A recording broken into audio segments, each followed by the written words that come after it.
that you were gonna. I think I just left them there. Well, I am going to go ahead and say, hey, we're going to start in this scene. Hey, guys, welcome. Happy Friday. I'm Blake Hotchkiss with the Association for Vascular Access, and join with me today, as always, Judy Thompson, Director of Clinical Education, Hi, guys.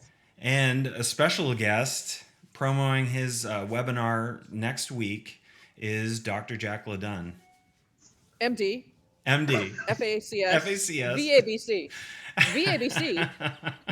What else can we throw in that? I know, MOUSC. right? Well, There we go. everyone knows him. So, hey guys. So, Jack, Hey. we're talking Hello. about your webinar. So, this is really a promo event. We want to hear about what you're going to be talking about next week. That's Wednesday, the 30th, and that's at 1 p.m. Eastern Standard Time. So join us from wherever you are in the world, and we're excited to see you on the show.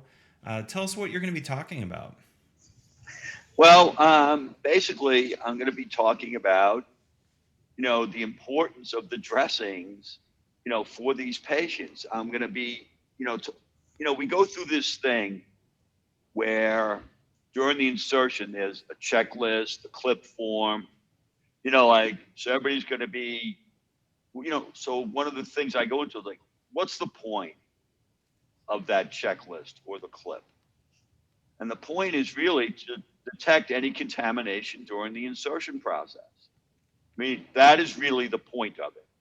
And then somebody makes a mess on the neck, and the thing looks to me like it's contaminated for the rest of its life, and there's nothing.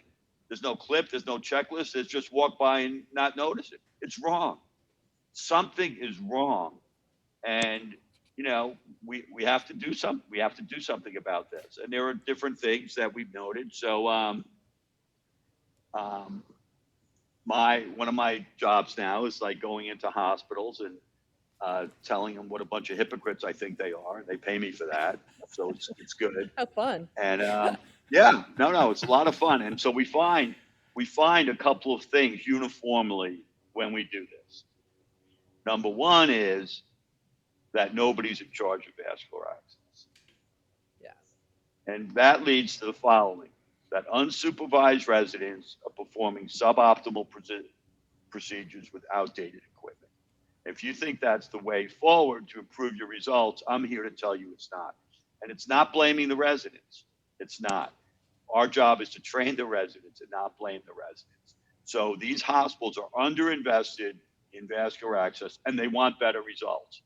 Hey, the people in hell want a glass of ice water. They're probably not going to get it. So essentially, that theme is what I'm going to be talking about, for as long as you'll have me. So vascular access hell is what we're really going to call it today. Yes, and Yeah. you're like here it. with I like the it. glass of ice water. Yes, I am. Yes, I am. There we go. Maybe even a whole pitcher. Perfect. So, don't you think it's more than just the residents, though, Jack? I mean, across the Oh, country, definitely. No. there's No. abysmal. It's definitely more than the residents, but that's what's going on in these hospitals, that they're it's not the Yeah. they're unsupervised. And there was poorly a trained. good paper. Yeah. There's a good paper I read a number of times. Nancy Moreau was the lead author, and Linda Kelly Mauro, Rob Dawson, about training. And the message of it was, the trainer has to be an expert. Agreed. It only makes sense. The trainer of these Right.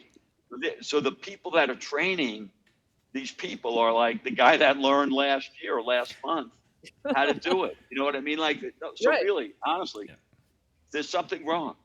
There's something wrong that we're going about this. I remember I read during COVID, early COVID, this guy at Mass General nearly died. He was a runner, a marathon runner, 48-year-old guy. They said, Blake, if they touched him in the bed, he would desaturate. Sounds a little fragile to me. You know what I mean? So he's on ECMO. He's on everything. He's at one of the great institutions in the world, and they show the chest X-ray, the lines in the mid SVC. Like I'm going hey, excuse me, you're MGH. that's not where the line belongs. And like, you've got a critically ill, ill patient. I mean, like, Yeah. you know, so, so to me, it's probably not on the radar screen there or these other famous places that the catheter tip's supposed to be in the right position. Certainly the EKG thing is great. What I love about the EKG thing, it forces the person to get the line in the right spot, whether they care that it's in the right spot or not.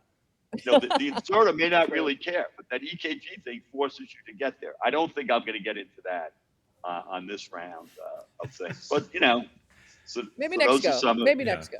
yeah, Yeah. yeah, oh, yeah. No, I mean, that is one of my missions. The fact that physicians in this country aren't using EKG tip guidance, like, they should get out of the business then. Let the people that want to do this, they should get out of the business if they're not going to adopt EKG tip location.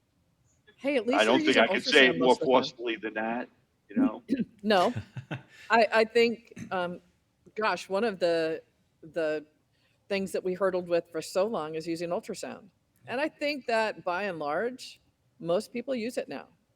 I could be way off. I haven't. So in in the hospital where I go, and so one of the things I'm hearing is like in the neuro unit, neuro ICU, they like using the subclavian so that it doesn't interfere with the drainage from the brain, in a neuro patient. So instead of the IJ, I'm going, yeah, Sure. hey, right on board. Scoot 'em. There's not much Yeah. literature to support that last time I looked, but it makes sense to me. And I do kind of stuff that makes sense, right? But of course, they do a blind stick. And they're like, Of course.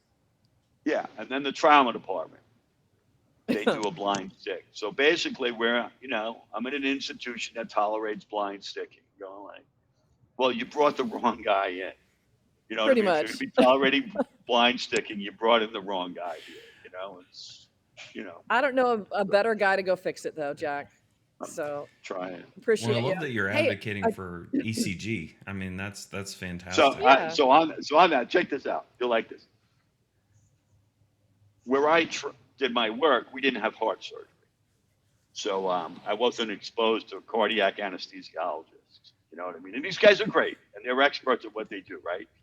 So there's this young guy, good guy. We developed a little bit of a relationship based on like, hey pal, I know what I'm doing. Why don't you do this?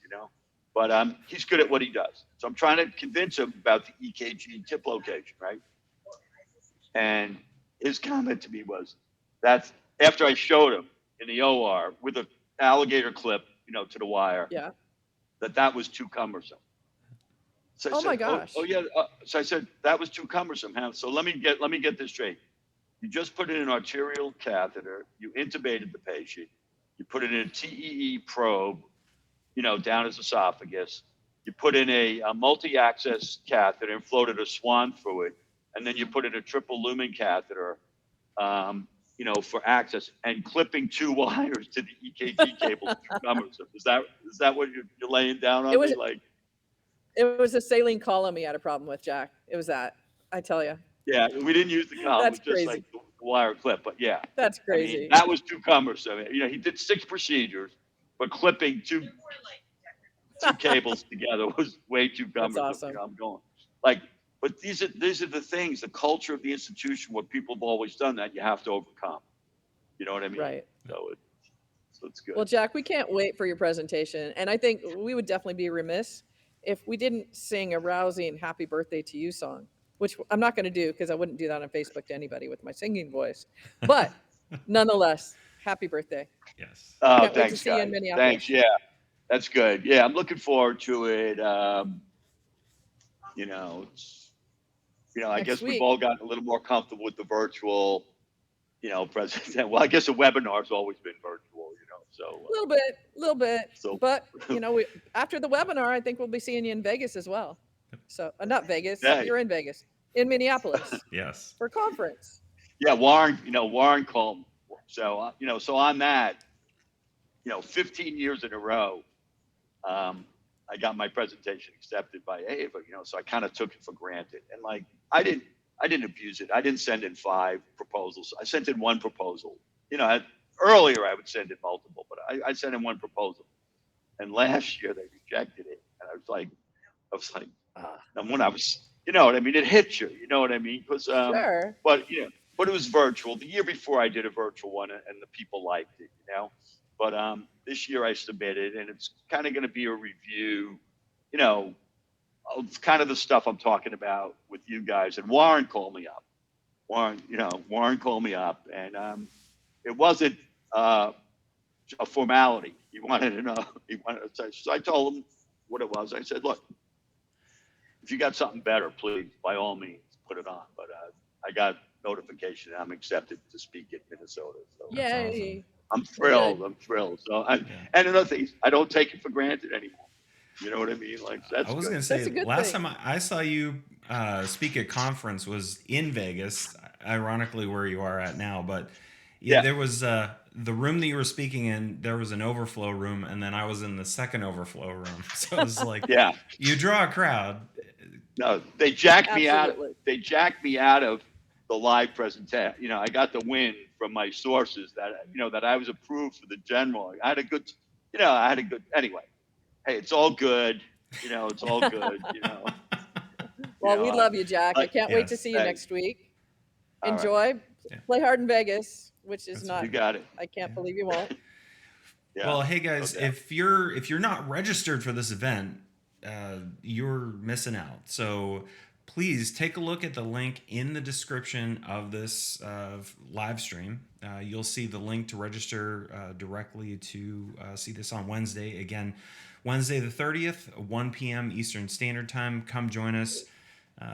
You're going to get a couple laughs and also a reality check thanks to Dr. Ladun. And with that, guys, we'll take you out. Wait. Jack Ladun, MD. Oh yeah, thank you, MD. Wait, MD, BABC. MD. B- And with that, guys, FACS. hey, No, it's the doc. Anyway, hey, love you guys. Love you yes. back. So Okay. happy Friday, guys. Have a great weekend. Be safe out there. And of course, you can follow us and learn the best about vascular access anywhere on the interwebs. That's on these live streams on Facebook or YouTube.